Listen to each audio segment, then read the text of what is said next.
Hey, everybody, I'm so excited that I am here today with Mark Hoffmann, illustrator from New Hampshire, right, Mark? You're in New Yep, Hampshire? Okay, I'm in New Hampshire. sweet. So I'm down in Philly, as everybody knows, and I get to talk to Mark today, and you get to listen to Mark whenever I put this up on the podcast in a little bit. So when you're hearing this, we have talked already.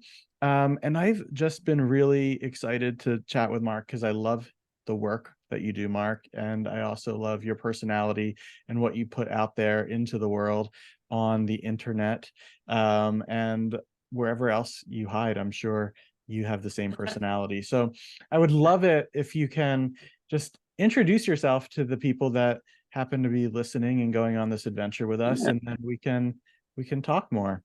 easy enough. Well, thank you for having me, first of all. Let me say that before I forget.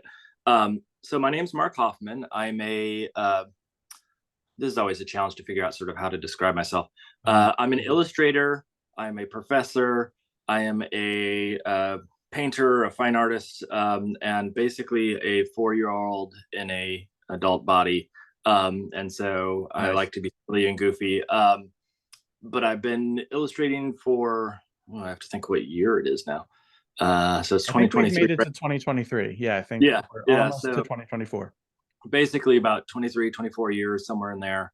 Been doing professional illustration, spent years in TV animation for a while, spent time doing graphic design, but have sort of fallen back to my roots, which is illustration for the most part. And I primarily live in the kidlit world right Yep. now, but I do random other stuff as it comes up.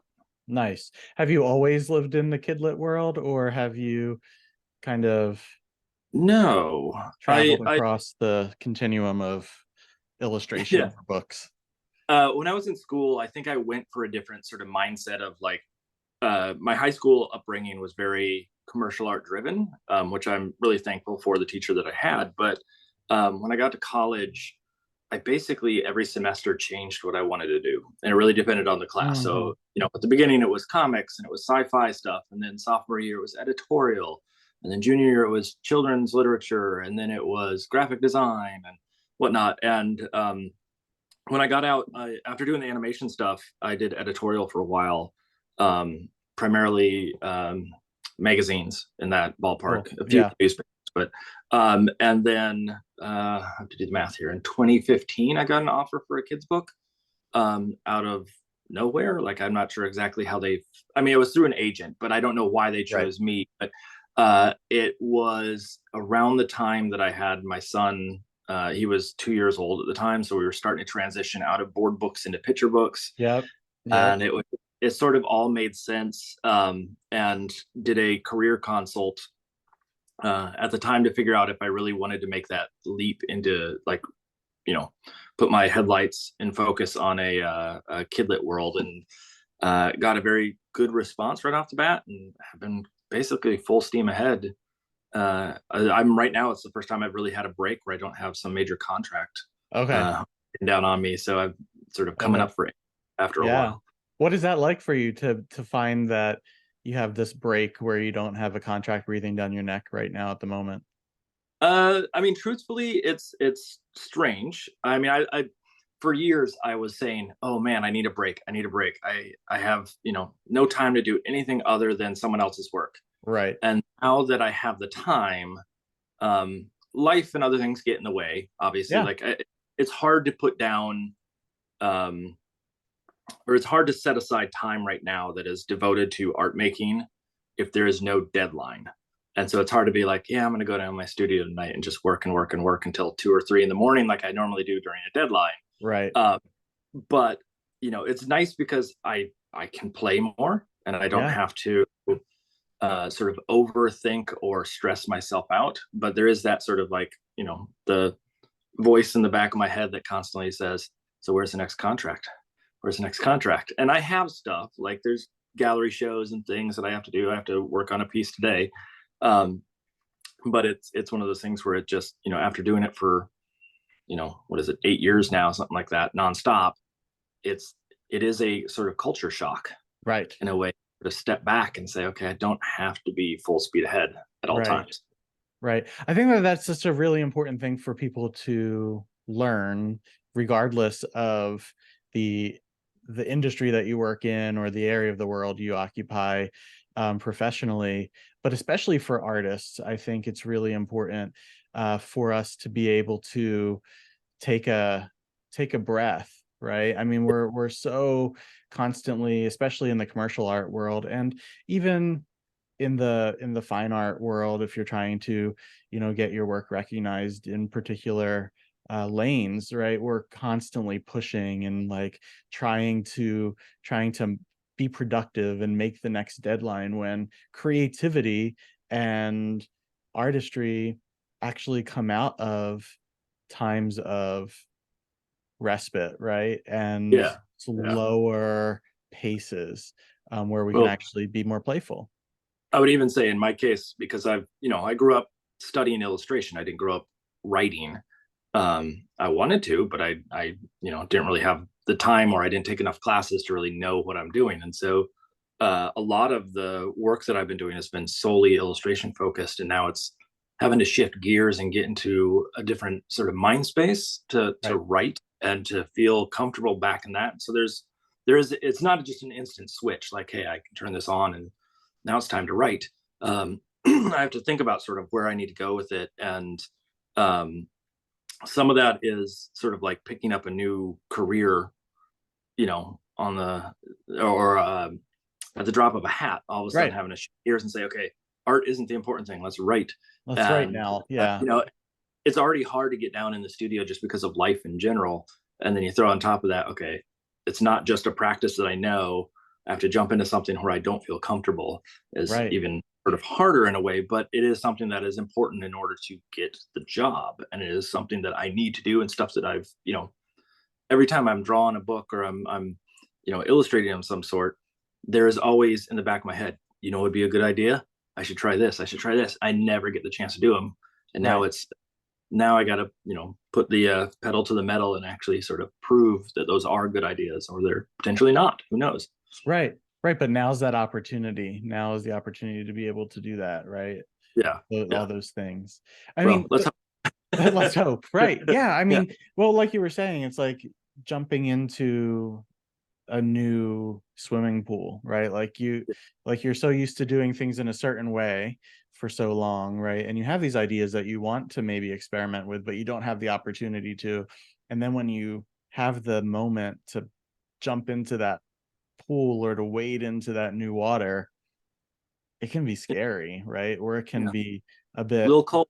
You got to yeah, a dip your little toes. cold, right? Yeah. Yeah. Oh my gosh. Like, oh, this is colder than I expected it to be. I need to go slower into it. I need to allow myself to warm up to the to the newness of this. It's even See where you're like taking it. the equivalent of like when you dream at night and you're like, oh, that's a really good idea late at night. Like, oh, Right. I have a brilliant idea, and then you go look at it later and you're like, oh, what was I thinking? There's a lot of that at this point for me, where it's like I had all these good ideas, and now I go to actually type them out, or I go to draw them out, and it's like, yeah, I could have put a little more thought into that before Yeah. Yeah. I It's jumped like in. it exists better as an idea than it does Yes, as yeah, like an yeah, actual thing that comes to fruition, right? yeah, very So much so. so you teach, Yep, and you teach seniors, so people who are graduating with their degree in illustration, or do you I, teach all of the I college teach kids? I teach everything basically. I mean, I've taught everything from freshmen all the way up to seniors, but primarily the classes I tend to teach are sort of junior level and up. And that's the sort of foundational and the sort of sophomore year is a lot of technique learning. Yep. Although I've done that before. I would I feel a sort of pompous saying this, but I think my expertise is more on the sort of theoretical or the practicality side of things. And Hmm. so it's less about the technique and more about like, how do you actually market yourself, and how do you put together a project, and Hmm. who do you talk to, and all those things. So I teach a professional practice class right at the end for the seniors, and that's sort of my bread and butter, and my Yeah. honestly my favorite class, where we like talk about taxes and contracts and stuff.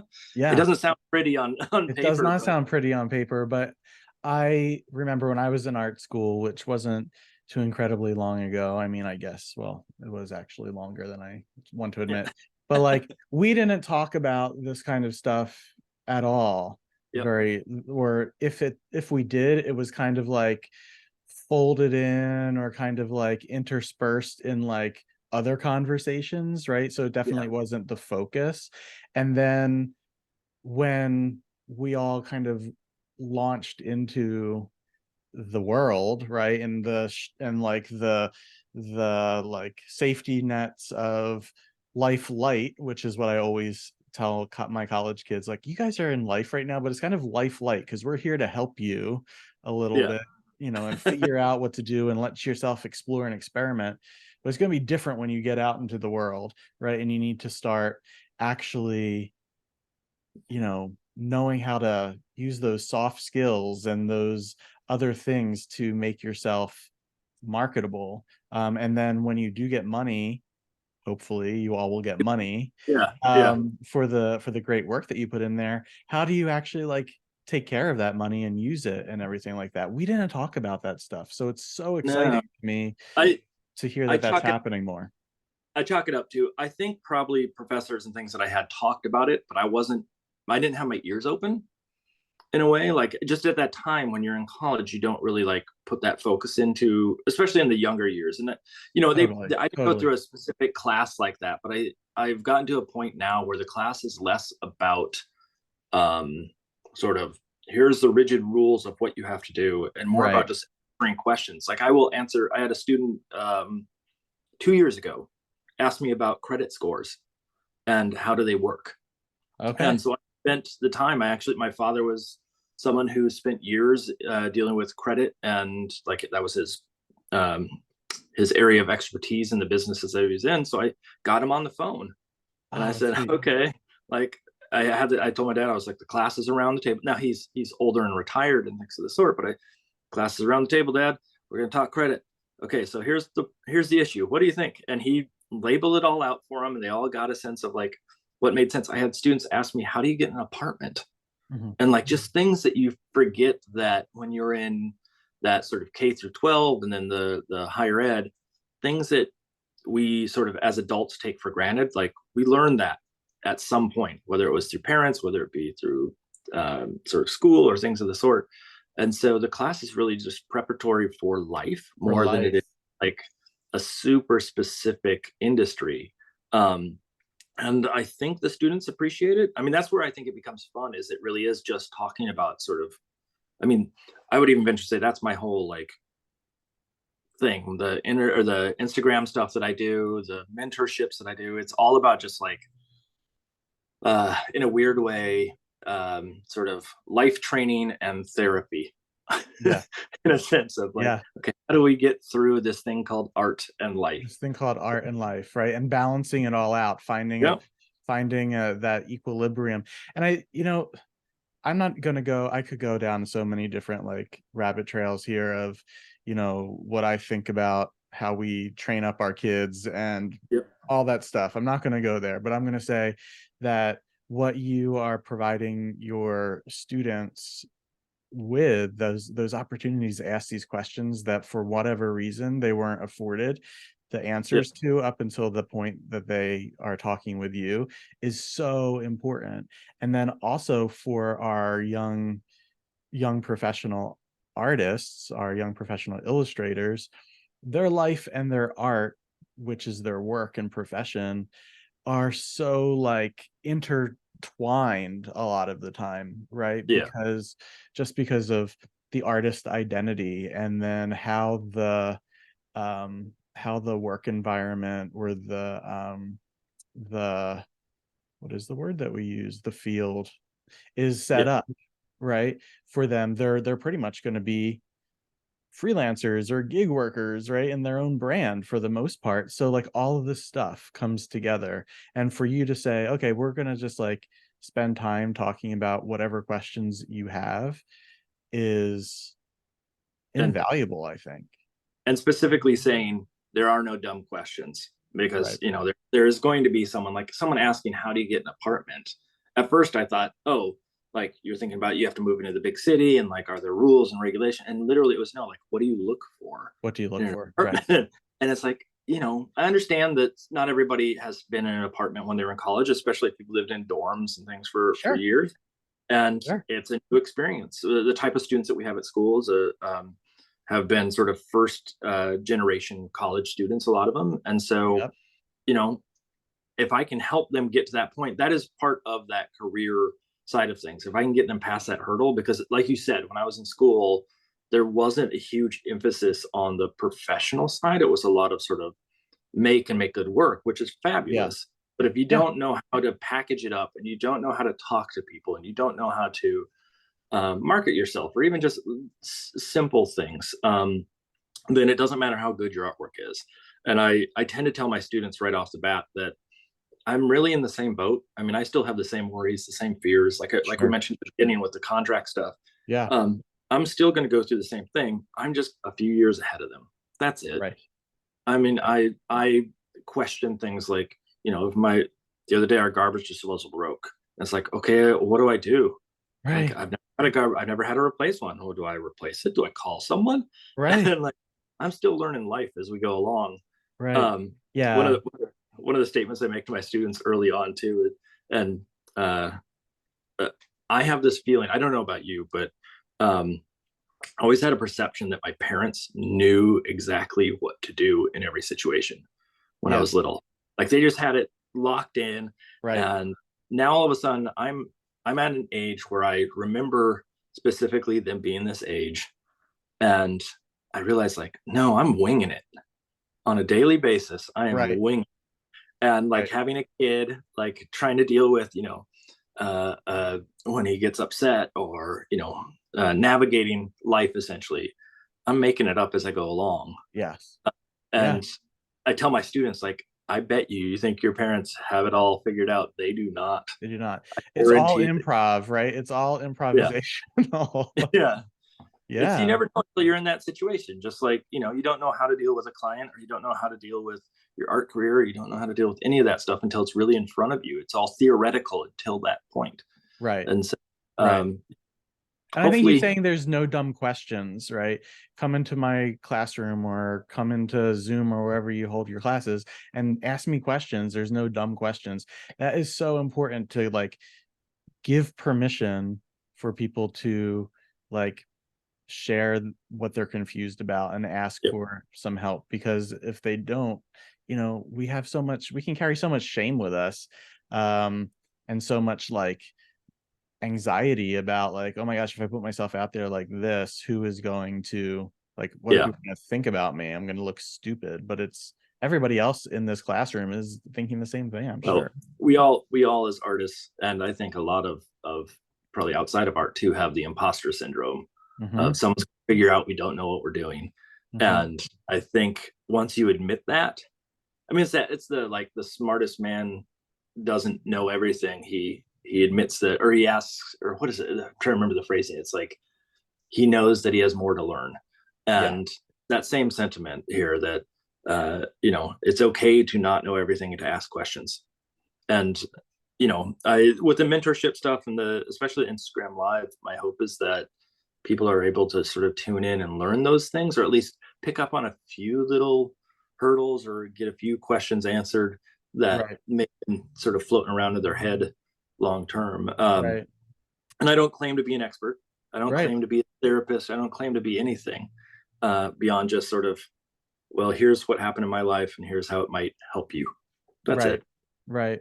And I love when you are able to talk to or have, like, for example, on your lives that you do, right? You have illustrators and artists from all over the place, from at all different like places in their career, and they're Yep. all going about the business of their life and their work in all different kinds of ways, right? And I think that it's cool to see that you can make it however you want to make it or define making it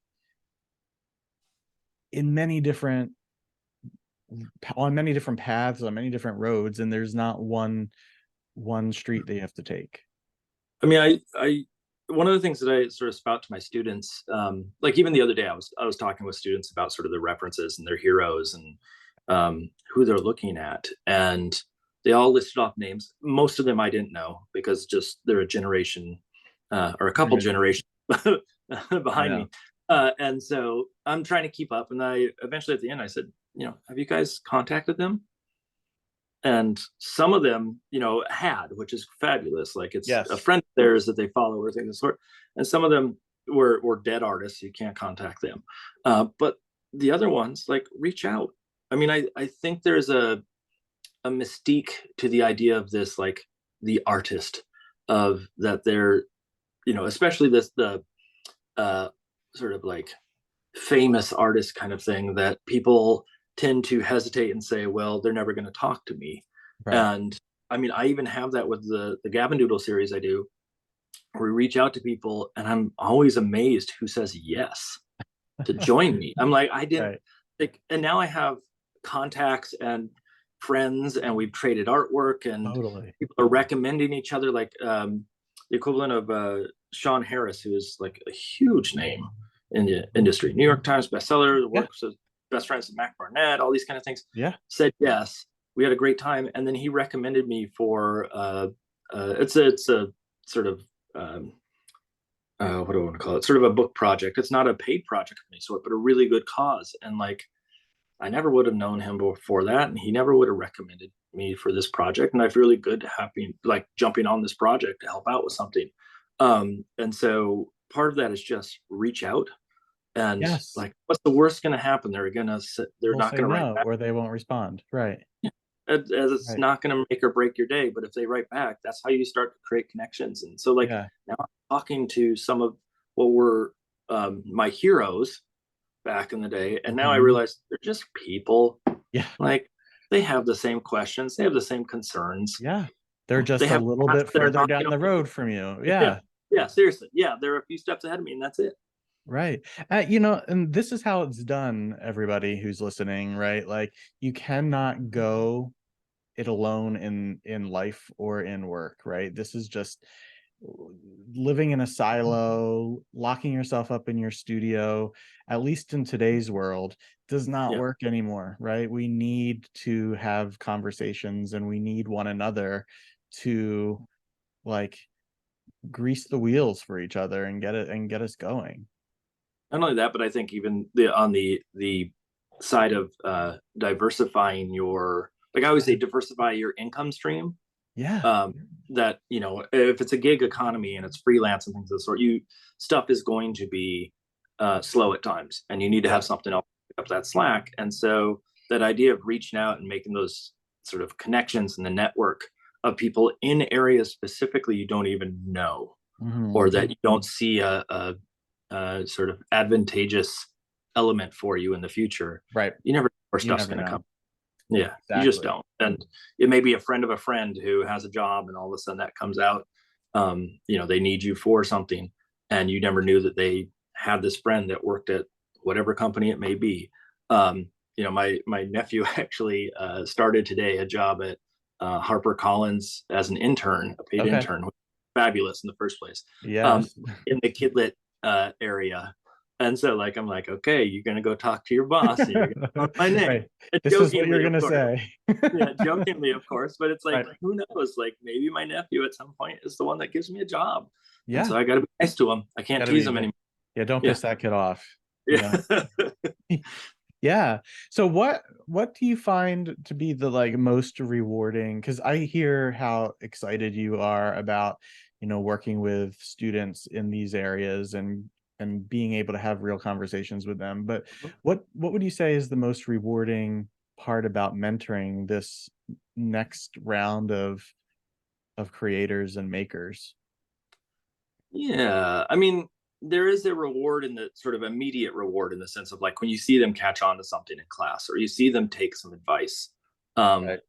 There's times where you give them advice and they come back and they say, I didn't like that. And, that hurts a little, because you're like, I was really trying hard to make this connect. Right. But I think that the bigger reward is seeing people who sort of, well, okay, there's two things. There is the idea that they get a job of some sort. they get their first freelance gig, or they do something that's really stellar. Like I had a student who landed a six-figure graphic novel deal Okay. after like 2 years after they got out, and I'm like, that's Okay. more than I make at this point on my deals. Like, Yeah, good good for job. that kid. That's Yeah, good for I'm that like guy. Yeah. super excited. But I think the bigger thing is seeing people who are happy. Hmm. And I know it sounds so stupid and silly, but like people who, even if they don't become, because I think there's an idea that when you're in school and you get out and you're becoming a freelancer, or that you're having a career, that it has to be perfect, and Right. that you can't just have a job and make artwork on the side, or Right. somehow let people down if you don't have this stellar career. Right. Um, I think that's a false sort of notion that is planted sometimes in families, sometimes in college, sometimes in the workforce, et cetera. And so, what's more important to me, like I had a student years ago who was a great illustrator, and he tried to be an illustrator for some time, and it didn't really take off. But in the process, he started working with some company that made robots, and he was designing stuff for them, like drawing stuff for them. And eventually he liked the robot side of it better and went back and learned how to code, and now Right. works at this company that makes robots. I don't think it's Yeah. Boston Dynamics. It's not like the top tier, It's not there. like at the same time, he was so happy that he found Yeah. his place. And Yes. it's like, who am I to sit there and say, well, that's not art, how you let me down. I'm happy that he has a job that he likes, and to see people having kids and families and being able to support themselves with their interests, Right. that's the big reward, honestly. Like, cool It artwork really is cool is. artwork, but there's a lot of Yeah. people who do cool artwork. um Totally. Yeah, other I really can resonate with what you're saying here, and it's cool to hear someone who's actually actively teaching in an art program at the college level saying this, because I went to, my undergrad is in art. I came out, I went and I was a graphic design major, and I did leave school and worked in the industry for about a decade. Um, and then at some point along the way, right, well, I should say even before that, like I worked in the industry for about a decade, right? But like I came out of a program where we were constantly hearing certain firms listed as like where you're going to end up, who you're going to work for, what creative director you're going to work under. And so it's kind of like through just like being steeped in that for so long, like if that isn't you, then where did you screw up along the way? And so while I Yeah, worked in the field, I was never in that camp for a variety of reasons. It's not important. Um, but like it was always kind of like, gosh, are they disappointed in me? And then I chose to go and get a master's degree in a field that is completely different. I would yep. argue it's pretty similar, but completely different than working what in design or brand management. what Right. was the master's in, out of My curiosity? master's is in clinical counseling psychology. Okay.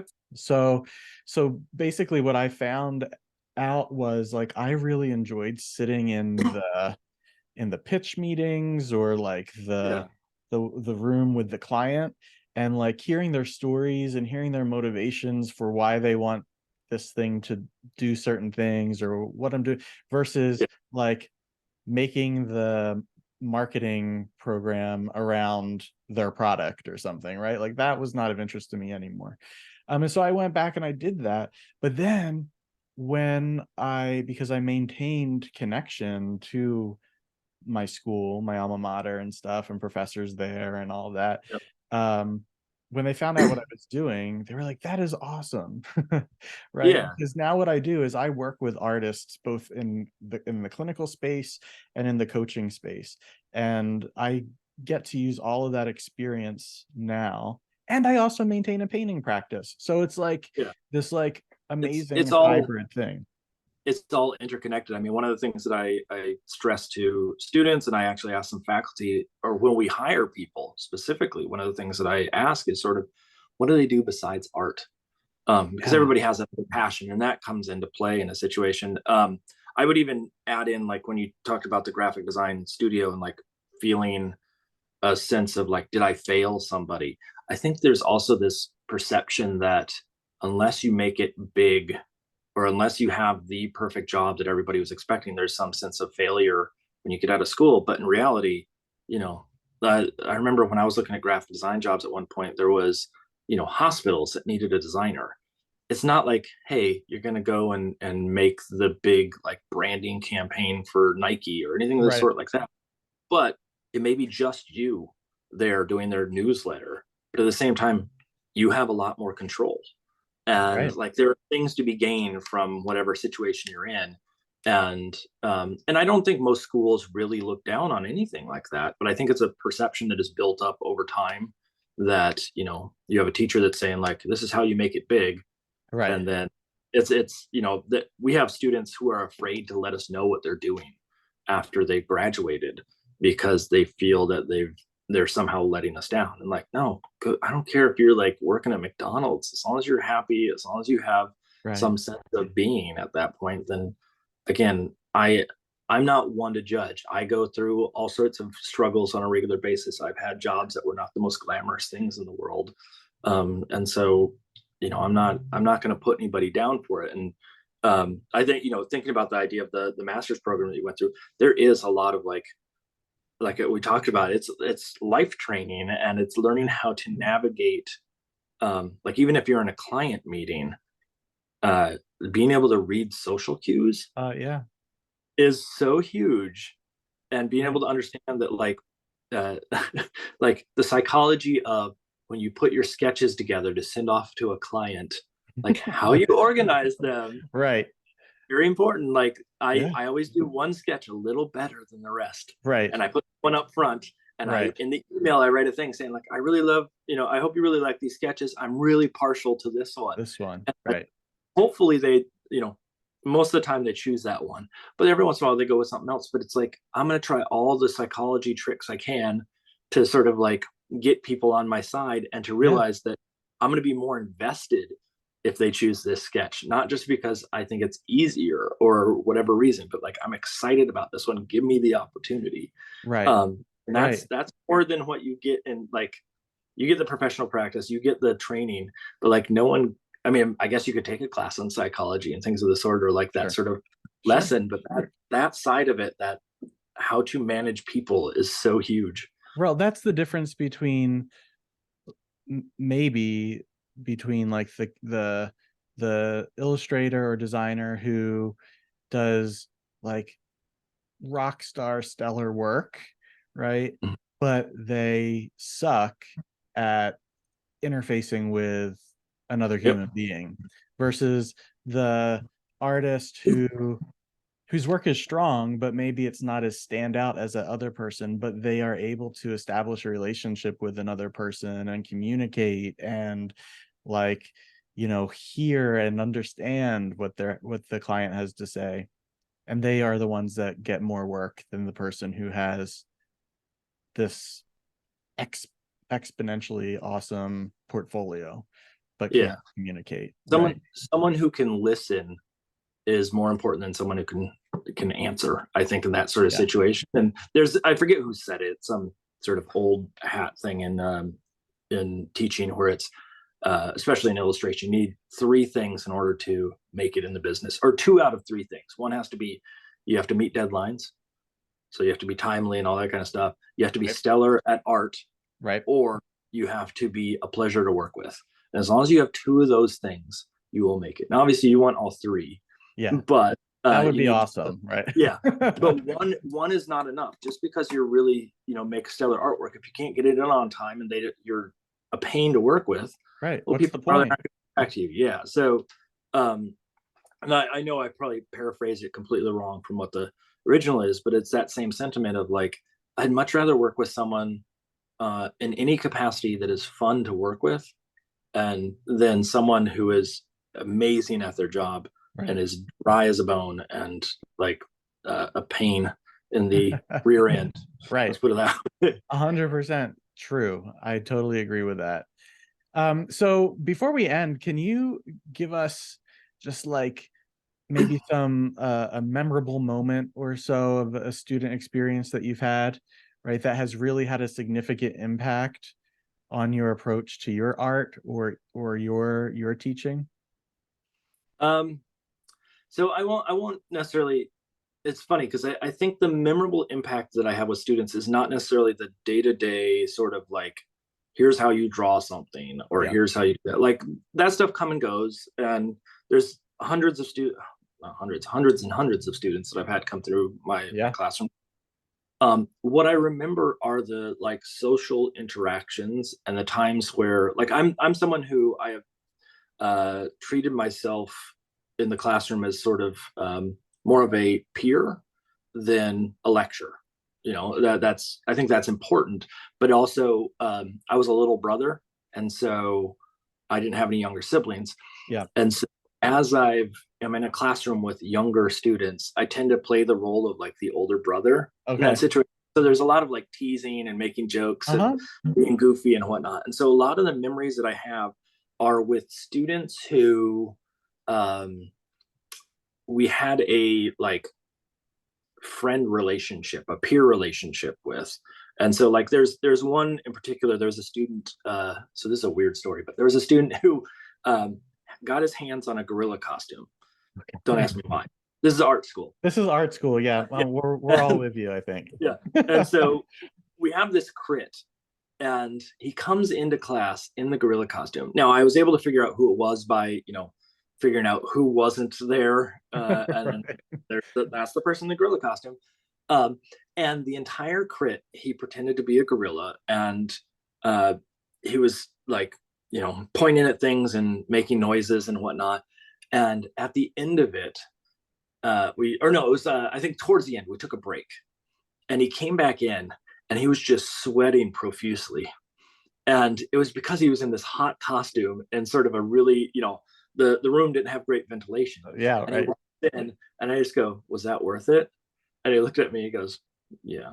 Yeah. Just this little like nod. I'm like, okay, like I will never forget him walking in just sweating profusely because he had spent the entire class in a gorilla costume. Like those are the moments that Yeah. I remember, and I will remember that guy's name. His name was Mike Vance. He's a wonderful illustrator. I think he lives up in Maine somewhere. I will never forget Mike Vance because of that. Right. And Right. like there's a student I have right now that I made a really it wasn't a crude joke. It was just a joke at his expense in class. And afterwards, I felt like, oh man, I totally like I hurt this kid's feelings. Yeah. And I was like, I went too far. And then like the next class, he walked in and he made some joke at my expense, and I was like, and I The felt so much better relationship because is yeah, intact. like Yeah. now we get each other. We're simpatico. Like I poked fun at you, you can poke fun at me, and I tell them like if they want to call me silly names, and I say silly names, but I mean, you know, trash me in the classroom, or they want to argue points. Like fine, I'm okay with it. Like I'm not. Don't treat me like I'm on a pedestal of any sort when I'm in that Right. class. And having that student come in and make a joke at my expense told me like, okay, we are more than just um, teacher student relationship. This is a friend relationship. And so those Yeah. are the moments that I really remember throughout time. Yeah. So the names I'll remember. Like if you sit in the back of the classroom and sort of shy away and don't interact, sorry, I might lose your name. Right. You have to be engaged, right? But Yep. it's also like so important not to take things so seriously all of the time. I mean, Yes. Yeah. at the end of the day, what we're doing there is making art, right? We're making Yeah. art. Like it's teaching, you're learning a lot of skills and you're learning a lot of things about life and about yourself, but have fun with it, right? Yeah. And yeah, like just don't take it too seriously. I mean, I don't know you. I don't know if you can do that in like if you're in theoretical physics classes and you're in a big lecture hall. Yeah, you probably can't do that. But in art school, Right. yeah, you Right. can have. Yeah, because you are very in art school. I'm just like, as you're talking about like that experience in your classroom during the crit with Mike and the gorilla Yeah. costume, or this other student you have now kind of like handing it back to you. right? You are like, I just remember that sense of family and that sense of like community that um that is so important, that when I talk about my school time uh in undergrad at the University of the Arts in Philly, like, to when I talk about that time to other people now who had like more like normal college experiences, they're like, that is so weird. This is not Yep. anything like the experience that I had. They don't understand all the strange stuff. Right. uh I share stories from my time in college so they understand, like, I was not just someone who wore button-up shirts all the time, and like we did strange things when we were in college. Right. It's Very bizarre things. yeah, yeah, Awesome. Well, Mark, thank you so much for hanging out with us for a little bit today. I yeah, really, really loved, learning about, how you interact with students and like what you see as important getting out there in the world, and also yeah, really like not being afraid to ask questions and to remember that we're all on the same planet. We just might be a few steps forward or a few steps back from one another at any given time, and we can use each other's knowledge to help ourselves yeah, grow. very much. Yeah. Yeah. Well, Awesome. as long as you have an ear open, as long as you're looking Yes. for it, good. As long as Yeah, you're have an ear open looking for it, and like being willing to kind of accept help and yep, accept friendship. yep. Cool. Well, Well, thank thank you you for so having much. Thank me. you, Mark. Everybody, this has been the Bold Creatives Collective podcast. I hope you really enjoyed this conversation. And until next time, stay safe, I guess, out there. All right. See you, everybody. Questions. Yeah. Ask questions.